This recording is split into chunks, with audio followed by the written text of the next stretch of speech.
The unbelievable decisions of Mark James at the 1999 Ryder Cup still haunt European golf to this day. As captain of the European team at Brookline, James made a series of controversial choices that not only contributed to one of the most dramatic collapses in Ryder Cup history, but also sparked bitter feuds that would last for years to come.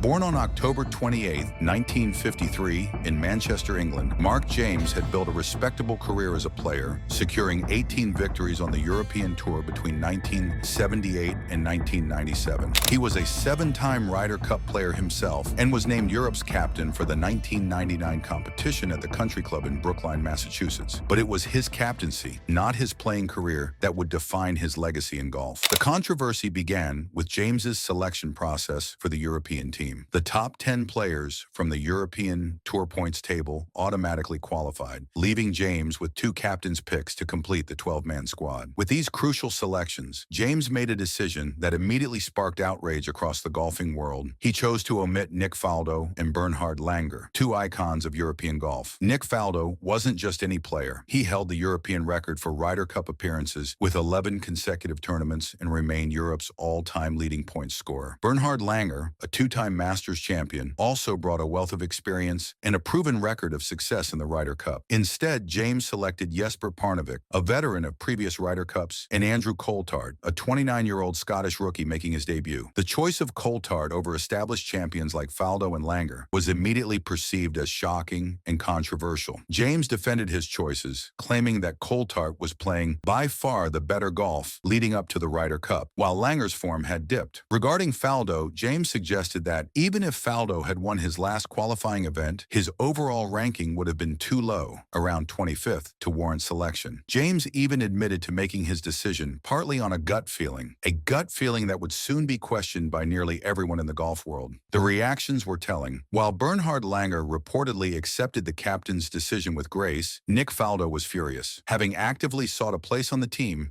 and even using his media influence to garner support, Faldo reacted with anger and several public outbursts following the announcement. The media response was equally critical, with many questioning the logic of leaving out 2 Ryder Cup legends for an away match in the potentially hostile environment of Brookline. But James wasn't finished with controversial decisions. Once the competition began, he made another strategic choice that drew considerable criticism. He benched 3 of his rookies, Andrew Coulthard, John van de Velde, and Jarmo Sandelin, for all 16 matches played across the first 2 days of the competition. This meant these 3 players didn't hit a single shot until their Sunday singles matches. James's reasoning appeared to be twofold. He was hesitant to sit players who were performing well during the initial sessions, and there was a perception that Coulthard, van de Velde, and Sandelin were perhaps the weaker members of the team. As a result, 7 European players, Colin Montgomery, Paul Lawrie, Lee Westwood, Darren Clarke, Miguel Angel Jimenez, Jose Maria Olazabal, and Sergio Garcia, were heavily relied upon, playing all 4 matches on Friday and Saturday. While this core group helped Europe establish a surprising 10-6 lead heading into Sunday, the heavy workload potentially led to fatigue as the competition wore on. When the benched rookies finally entered the competition on Sunday, they were at a significant disadvantage. Having not experienced the intensity of the Ryder Cup atmosphere for 2 days, they were thrust into the pressure cooker of singles matches against formidable American opponents who had already gained valuable experience. Andrew Coulthard faced the daunting task of playing against Tiger Woods and lost 3-2. Jean van de Velde was pitted against Davis Love III and suffered a heavy defeat of 6-5. Jarmo Sandelin was matched up against Phil Mickelson and lost 5-3. The lack of match play in the preceding days appeared to have hindered the rookies' performances exactly as critics had predicted. The stage was set for one of the most dramatic comebacks in sporting history. Trailing 10-6, the United States needed 8.5 points out of the 12 singles matches to regain the Ryder Cup. They started the day with incredible momentum, winning the first 6 singles matches to surge into the lead. Further victories by Steve Pate and Jim Furyk pushed the American team to a 14-12 advantage, needing only a half point to secure the win. The decisive moment came in the match between Justin Leonard and Jose Maria Olazabal. With the match all square on the 17th hole, Leonard holed a dramatic 45-foot birdie putt, which gave the Americans the crucial half point needed to win the Ryder Cup, as Olazabal subsequently missed his putt to have the hole. The The American comeback marked the largest final day turnaround in Ryder Cup history at that time, and while the U.S. team's performance was remarkable, many pointed to James's strategy of overplaying 7 team members while leaving 3 rookies without match practice as a major contributing factor to Europe's defeat. The controversial nature of the 1999 Ryder Cup wasn't limited to James's decisions. The event itself was marred by behavior that many felt damaged the spirit of the competition. The most infamous incident occurred on the 17th green after Justin Leonard holed his long birdie putt. In a moment of exuberant celebration, the entire American team, along with their wives and caddies, rushed onto the green, surrounding Leonard and celebrating wildly. This premature celebration was widely criticized as unsportsmanlike, as Jose Maria Olazabal still had a 22-foot putt to have the hole and potentially keep European hopes alive. Olazabal was visibly frustrated by the commotion and ultimately missed his putt. The behavior of American spectators throughout the 3 days also drew significant condemnation. European players were subjected to relentless heckling and abuse, with some reports suggesting instances of spitting. Colin Montgomery, in particular, was a frequent target, with his father reportedly leaving the course due to the severity of the abuse. Veteran broadcaster Alistair Cook famously described the final day as a date that will live in infamy and referred to the arrival of the golf hooligan. The combination of these incidents created an atmosphere that many felt was detrimental to the spirit of the Ryder Cup. In the aftermath of the controversial 1999 Ryder Cup, Mark James authored a book titled Into the Bear Pit, the hard-hitting inside story of the Brookline Ryder Cup. Published in 2000, the book became a bestseller, but generated even more controversy due to its candid account of the events. One of the most talked about revelations in the book was James's admission that he had received a letter of encouragement from Nick Faldo prior to the Ryder Cup, but had chosen to throw it away rather than share it with the team. James explained that he and others on the team felt Faldo's intentions were disingenuous, especially considering Faldo's public criticisms of James's captain's picks. This disclosure ignited significant controversy and further strained the already tense relationship between James and Faldo. Faldo was reportedly furious about the incident and the way it was portrayed in the book, even suggesting that James had fabricated the story to boost book sales. The controversy surrounding the letter in the book led to James's resignation as one of Europe's Ryder Cup vice captains for the 2001 matches. Mark James's captaincy of the 1999 Ryder Cup was undeniably defined by controversy. His decision to omit Ryder Cup stalwarts Nick Faldo and Bernhard Langer in favor of rookie Andrew Coulthard sparked immediate debate and criticism. This was further compounded by his strategic choice to bench Coulthard, along with Jean van de Velde and Jarmo Sandelin, for the entirety of the first 2 days, leaving them unprepared for the crucial Sunday singles matches. The subsequent heavy defeats of these rookies in their singles matches against strong American opponents contributed to the dramatic comeback that saw the United States snatch victory. The hostile atmosphere created by the behavior of the American team and spectators at Brookline further intensified the contentious nature of the event. Finally, the publication of James's book and the ensuing controversy surrounding his account, particularly the incident with Nick Faldo's letter, added another layer to the already complex narrative. Whether James's decisions were strategic missteps, bold gambles that ultimately failed under pressure, or a combination of both remains a subject of debate among golf historians and enthusiasts. However, it is undeniable that his captaincy of the 1999 Ryder Cup left an indelible mark on the event's history, characterized by significant controversy both on and off the course. The Battle of Brookline stands as one of the most contentious chapters